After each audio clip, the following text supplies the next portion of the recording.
in their locker room saying that he heard you calling out a bunch of plays and such, and kind of it shows the film that you watch. I don't want this to be an obvious question, but what does that kind of film session like? How do you actually create that knowledge in the half court for guys to have enough time to execute it? How does that play into it? Well, I study the teams. I prepare for the teams every day. Leading up to the game, and watched film on them yesterday. I watched their game yesterday that they had versus Charlotte, and I watched a lot of film this morning, and just try to get accustomed to a lot of the sets that they run, so I can keep my guys prepared, keep them a little bit ahead of the play.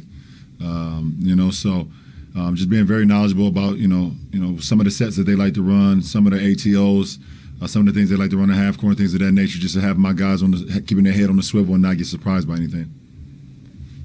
Yeah, the defense speaks for itself with the points allowed in the first half. Offensively, it was a different profile from the Bucks game. Threes and 8 points. Is that how much of that is what the defense is given? How much of that is a focus from the way you're playing? Every game has its own challenges, and every game is its own. You got to win that game. So tonight was an opportunity for us to get better. And AD came out from the start. Being a hometown kid, him and Taylor. It was our job to help them get the ball to them, and let them make plays in AD, and they both did that. Bill? Hey, LeBron.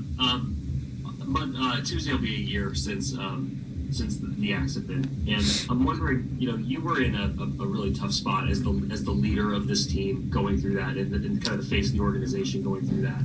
I'm wondering how you feel like going through that as the leader of this team changed your relationship with the city of Los Angeles and with the organization?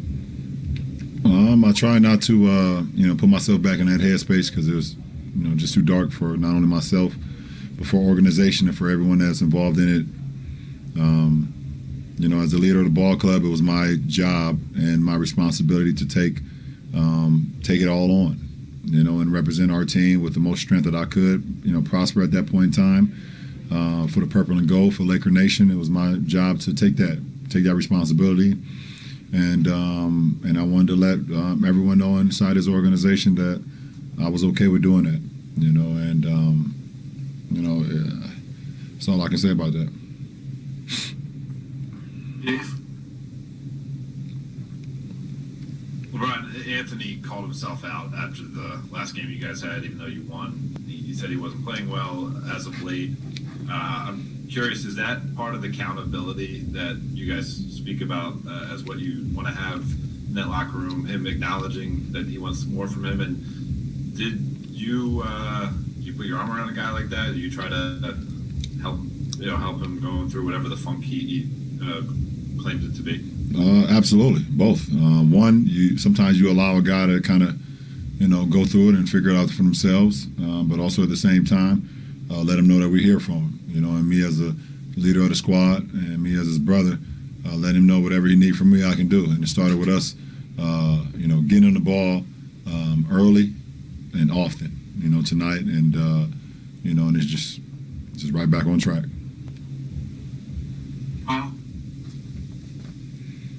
Hey, LeBron, one of the common threads between you and Kobe is how much you both love Michael Jordan. And I'm wondering, as when Kobe was coming up, he was very famous for kind of replicating Mike and doing those moves.